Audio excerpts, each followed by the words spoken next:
صحابہ نے ثمامہ بن اسال جو کہ یمامہ کا سردار تھا اس کو مسجد نبوی کے ستون کے ساتھ لا کے باندھ دیا۔ تو آقا کریم علیہ السلام تشریف لائے تو دیکھا کہ ثمامہ بن اسال بندھا ہوا ہے، یمامہ کا سردار ہے، اسلام کا بدترین دشمن تھا اور بہت زیادہ اس نے اسلام کو نقصان بھی پہنچایا۔ آقا کریم نے کہا کہ ثمامہ کیا حال ہے؟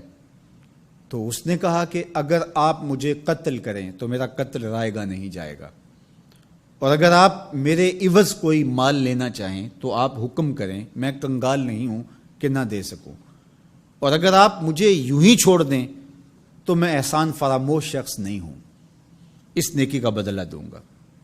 حضور علیہ السلام نے کچھ نہیں کہا اور چلے گئے۔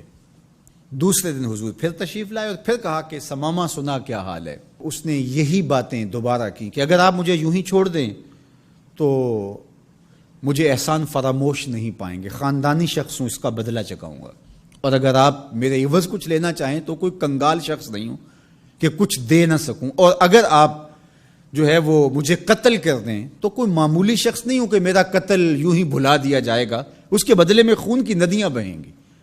حضور پھر خاموشی سے گزر گئے۔ تیسرے دن حضور پھر آئے اور کہا ثمامہ کیا حال ہے؟ اس نے پھر وہی باتیں کی کہ اگر آپ مجھے یوں ہی معاف کر دیں تو احسان فراموش نہیں ہوں گا، اور اگر آپ مجھے قتل کر دیں تو میرا قتل رائے گا نہیں جائے گا، اور اگر آپ یوں ہی چھوڑ دیں تو پھر اس کے جواب میں میری طرف سے جو رد عمل ہوگا وہ بھی دیکھنے والا ہوگا۔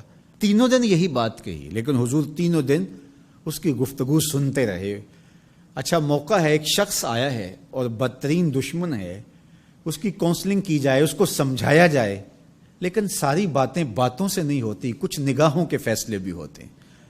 تیرا علاج نظر کے سوا کچھ اور نہیں۔ حضور نے کچھ نہیں کہا، اور تیسرے دن جب حضور نے کہا کہ اس کی رسیاں کھول دو تو اس کی رسیاں کھول دی گئی، تو وہ باہر جاتا ہے، قدم اندر کو اٹھتے ہیں۔ حضور نے تو چھوڑ دیا، لیکن اب وہ جائے تو کہاں جائے؟ پر کاٹ کے میرے کہا صیاد نے مجھ سے، جا تجھے کشمکش دہر سے آزاد کیا۔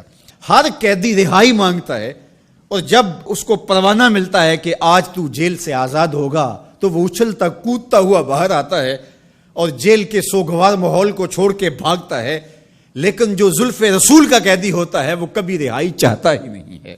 تمہاری زلف کے قیدی نرالی شان رکھتے ہیں، کبھی مانگا نہیں کرتے رہائی یا رسول اللہ۔ اب وہ باہر چلا گیا اور غسل کر کے پھر پلٹ آیا اور حضور علیہ السلام کے ہاتھ پہ بیعت اسلام کرتا ہے۔ اسلام لانے کے بعد اب وہ جو پہلی بات کرتا ہے وہ سنیے۔ وہ کہتا ہے حضور مجھے سب سے زیادہ اگر کوئی برا دین لگتا تھا تو وہ دین اسلام تھا، لیکن اب میری کیفیت قلب یہ ہے، جتنا پیارا دین دین اسلام لگتا ہے کوئی اور دین ہے ہی نہیں، اور جتنے بھی دنیا پہ شہر موجود تھے مجھے شہر مدینہ ان میں سے معاذ اللہ اچھا نہیں لگتا تھا، لیکن اب میری کیفیت یہ ہے جنوں ویکھ کے اکھیاں ٹھر دیاں نے، جنوں ویکھ کے ٹھردا سینہ ہے، ربا تیری ساری خدائی وچوں بس اکو شہر مدینہ ہے۔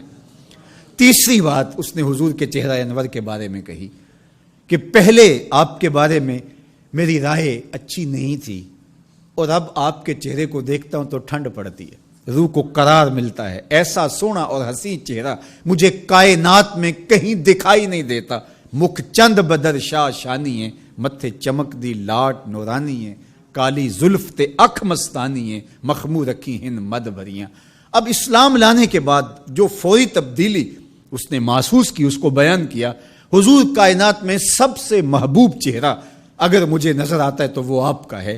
تو ادھر ایمان لایا اور ادھر دل میں یہ تغیر اور یہ تبدیلی پیدا ہوئی، تو ایمان کے ساتھ جڑی ہوئی محبت ہے۔